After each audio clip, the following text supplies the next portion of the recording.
En août 1912, la famille Dunbar, originaire d'Opelousas en Louisiane, emmène les enfants pêcher autour du lac Swayze. Bobby, alors âgé de 4 ans, disparaît soudainement. On ne retrouve que quelques empreintes boueuses près d'un vieux ponton ferroviaire. Pendant 8 mois, la recherche mobilise toute la région. On inspecte les marées, on plonge de la dynamite pour faire remonter un corps, aucun résultat. Et finalement, une récompense de $6 000 est promise, ce qui est vraiment énorme en vue de l'époque.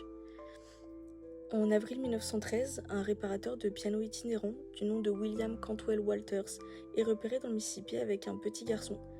Il affirme qu'il s'agit de Charles Bruce Anderson, fils de Julia Anderson, une ouvrière agricole qu'il est censé escorter pour un court séjour. Les Dunbar se rendent sur place, les récits divergent. Certains médias racontent que la mère Leslie le voit et s'évanouit, d'autres évoquent ses hésitations initiales. Mais le lendemain, après l'avoir baignée, elle l'identifie grâce à des grains de beauté et des cicatrices. Mais une brûlure manquait sur l'un de ses orteils. Julia Anderson arrive du Nord pour réclamer son fils. Elle reconnaît l'enfant comme étant Bruce, mais son hésitation précédemment rapportée, plus son statut de mère célibataire et son manque de moyens entravent sa défense. Le tribunal finit par donner la garde à la famille Dunbar.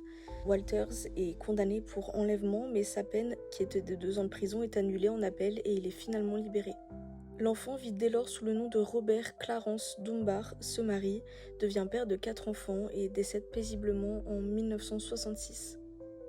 En 2004, Margaret Dunbar Cutright, petite fille de Bobby, propose à son père, Bob Dunbar Jr., de faire un test ADN comparant son ADN à celui du fils de Alonzo Dunbar, frère de Bobby. Le résultat est formel, il n'existe aucune parenté entre l'enfant vivant sous le nom de Bobby et la famille Dunbar. En revanche, il correspond bel et bien à la lignée des Anderson. Aujourd'hui, on pense que le vrai Bobby Dunbar n'a jamais été retrouvé, probablement noyé dans un lac ou emporté par un alligator. Cette affaire est devenue un pilier de l'histoire américaine, un garçon disparu, un autre lui ressemblant comme 2 gouttes d'eau est élevé à sa place, une longue saga judiciaire et des avancées génétiques révélant la vérité 90 ans plus tard.